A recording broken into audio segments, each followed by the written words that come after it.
Hashimoto Tokyo में रहने वाला एक मिडिल एज व्यक्ति है। नौकरी से निकाले जाने के बाद वो फाइनेंशियली स्ट्रगल कर रहा है। एक दिन वो लॉन्ड्री में अपने कपड़े धोने जाता है। वॉशिंग मशीन में कपड़े डालने के बाद हाशिमोटो बैठकर वेट कर रहा था। वो विश करता है कि काश उसे एक चिल्ड बियर पीने को मिल जाती। फिर उसे मशीन में कुछ गिरने की आवाज़ आती है। देखने पर मशीन में उसे एक बियर का कैन दिखता है। पहले उसे लगता है कि शायद कोई गलती से इसे छोड़ गया होगा। फिर वो छू के देखता है तो बियर चिल्ड होती है। उसी वक्त वहाँ एक क्लीनर आकर हाशिमोटो को बताता है कि ये वॉशिंग मशीन सबकी विशेष को पूरा करती है। हाशिमोटो उसे पागल समझकर इग्नोर करता है, पर वो आदमी हाशिमोटो के करीब जाकर कहता है कि वो कभी झूठ नहीं बोलता। उसके जाने के बाद हाशिमोटो बैठकर बियर पीता है और कपड़ों के धुलने का वेट करता है। एक लड़की आकर अपने कपड़े धुलने के लिए डालती है। फिर वो हाशिमोटो के पास बेंच पर बैठ जाती है। हाशिमोटो औरतों से बात करने में कतराता था, इसलिए वो आज तक सिंगल था।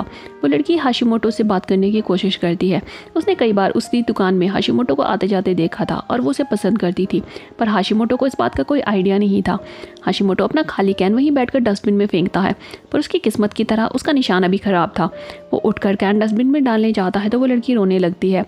हाशिमोटो आकर उसे चुप कराने की कोशिश करता है। वो बताती है कि उसने 40 कंपनीज में जॉब के लिए इंटरव्यू दिया था, पर किसी भी कंपनी का उसे कॉल नहीं आया। उसे बेहतर फील कराने के लिए हाशिमोटो उसे बताता है कि वो भी रिसेंटली अपनी जॉब से निकाला गया है। वो कहता है कि 40 कंपनियों के लिए इंटरव्यू देना अपने आप में ही बड़ी बात है। इससे उसको इंटरव्यूज़ देने का सबसे ज़्यादा एक्सपीरियंस है। अगले इंटरव्यू में बाकी कैंडिडेट्स में वो सबसे ज़्यादा एक्सपीरियंस्ड होगी।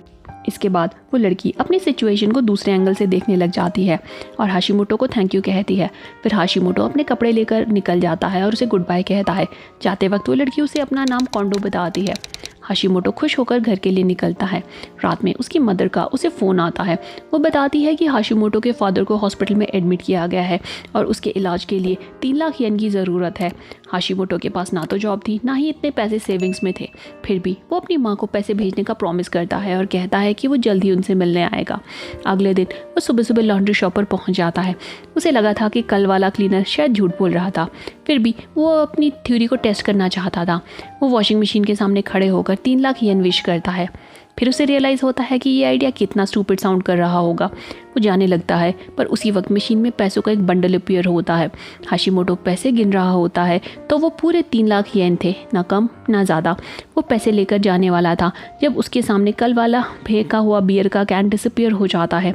क्लीनर आकर उसे बताता है कि जो भी वो विश करेगा वो 24 घंटे के बाद डिसअपीयर हो जाएगा। हाशिमोटो उसे थैंक यू बोलकर वहाँ से निकल जाता है। बाहर उसे कोंडो मिलती है जो कहती है कि उसे एक कंपनी ने सेकेंड टाइम इंटरव्यू के लिए बुलाया है। हाशिमोटो उसे कंग्रेचुलेट करता है। उसी वक्त उसकी मदर का कॉल आ जाता है। कोंडो को उसकी बातचीत से उसके पिता की कंडीशन के बारे में पता चलता है। वो हाशिमोटो को कहती है कि सब ठीक हो जाएगा। इसके बाद हाशिमोटो फटाफट अपनी माँ को पैसे भेजने के लिए निकल जाता है, जिससे पहले ये पैसे डिसअपीयर हो जाएं। इसके बाद वो फिर लॉन्ड्री शॉप में जाकर अपनी लाइफ की सारी समस्याएं हल करने का डिसाइड करता है। वो एक बढ़िया सा सूट विश करता है जो वो जॉब इंटरव्यूज़ के लिए पहन सके। वो दिन भर जाकर काफ़ी सारी कंपनीज़ के लिए जॉब इंटरव्यूज़ देता है, पर शाम को उसको पता चलता है कि उसका कहीं भी सिलेक्शन नहीं हुआ। उसका सूट भी उसकी आंखों के सामने डिसअपीयर हो जाता है। फिर हाशिमोटो को रियलाइज़ होता है कि अब उसके पास पैसों का अनलिमिटेड सोर्स है, तो उसे जॉब ढूंढने की क्या ज़रूरत है। इसके बजाय उसे अपनी लाइफ को एंजॉय करना चाहिए। अगली सुबह वो मशीन के सामने खड़ा होकर एक सुंदर और कॉन्फिडेंट लड़की को विश करता है।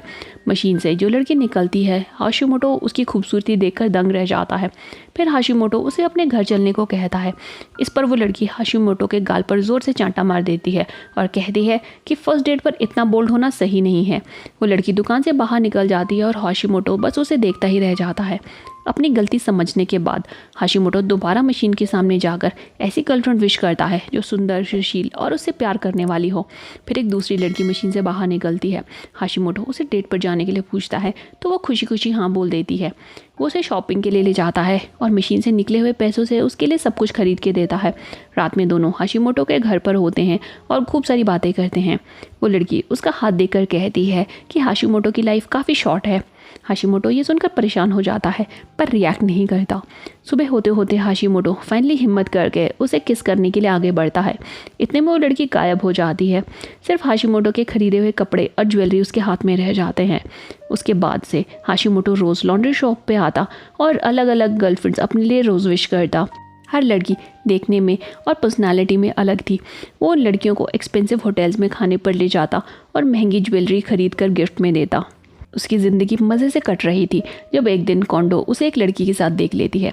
कोंडो जेलस होकर उनका पीछा करती है। वो हाशिमोटो को एक रिंग उस लड़की के लिए खरीदते हुए देखती है। कोंडो ये सोचकर भी परेशान हो जाती है कि हाशिमोटो ने इतने कम समय में इतना पैसा कैसे कमाया। शाम को लॉन्ड्री शॉप पर हाशिमोटो और कोंडो की मुलाकात होती है। कोंडो से पूछती है कि इतना पैसा उसके पास कैसे आया। हाशिमोटो बताता है कि उसने लॉटरी जीती थी और इसी वजह से वो रातों रात अमीर बन गया। कोंडो उस लड़की के बारे में पूछती है तो हाशिमोटो कहता है कि वो सिर्फ एक कैजुअल रिलेशनशिप है। कोंडो कहती है कि वो लड़की सिर्फ हाशिमोटो के पैसे के लिए उसको इस्तेमाल कर रही है। हाशिमोटो उसे कहता है कि ऐसा कुछ भी नहीं है और वहाँ से निकल जाता है। कोंडो को रियलाइज़ होता है कि हाशिमोटो वो इंसान नहीं रहा जिसे वो पसंद करती थी। फिर हाशिमोटो अपनी नई गर्लफ्रेंड को रूफ टॉप पर एक एक्सपेंसिव रिंग पहनाता है और कहता है कि वो उससे बहुत प्यार करता है। थोड़ी देर में वो लड़की गायब हो जाती है और हाशिमोटो के पास सिर्फ रिंग रह जाती है। हाशिमोटो दोबारा मशीन के पास जाकर खड़ा हो जाता है। आज तक वो सिर्फ इनोसेंट गर्ल्स को विश करता था, इस बार वो थोड़ा चेंज चाहता था, सो वो एक सेक्सी लड़की को विश करता है। एक सुंदर और सेक्सी लड़की मशीन से बाहर निकलती है। उसे देखकर हाशिमोटो खुद भी नर्वस हो जाता है। दोनों फ्लर्ट कर रहे थे जब कोंडो वहाँ पहुँचती है और उन्हें देख लेती है। वो देखती है कि हाशिमोटो उसे बहुत सारे रिंग्स पहना रहा है जो उसने अब तक अपनी पुरानी गर्लफ्रेंड से इकट्ठी कर रखी थी। हाशिमोटो की मदर का उसे फ़ोन आता है। वो लड़की बैकग्राउंड में शोर मचा रही थी, सो हाशिमोटो दुकान से बाहर निकलकर अपनी मदर से बात करता है। इसी बीच कोंडो शॉप में घुस जाती है। कोंडो उस लड़की से पूछती है कि उसने पुराने हाशिमोटो के साथ क्या किया। लड़की हंसते हुए कोंडो को वहाँ से जाने को कहती है। कोंडो गुस्से में उसकी रिंग्स को छीनने लगती है। हाशिमोटो की मदर कहती है कि उसके फादर को शायद ऑपरेशन कराना पड़ेगा।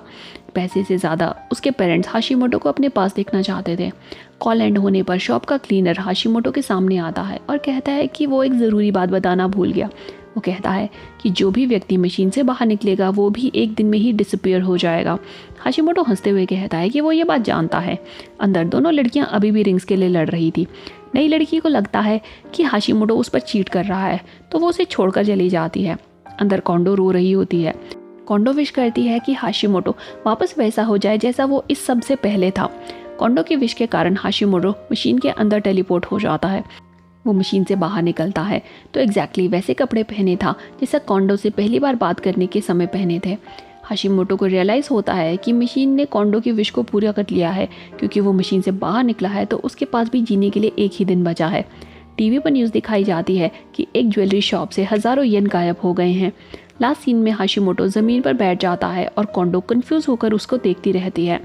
अगर आपको हाशिमोटो के जैसी मशीन मिल जाए तो आप सबसे पहले क्या विश करेंगे? कमेंट करके हमें ज़रूर बताएं। वीडियो पसंद आई हो तो लाइक करें, चैनल पर नए हैं तो सब्सक्राइब करें। आज के लिए इतना ही, मिलते हैं अगली वीडियो में, तब तक के लिए गुड बाय।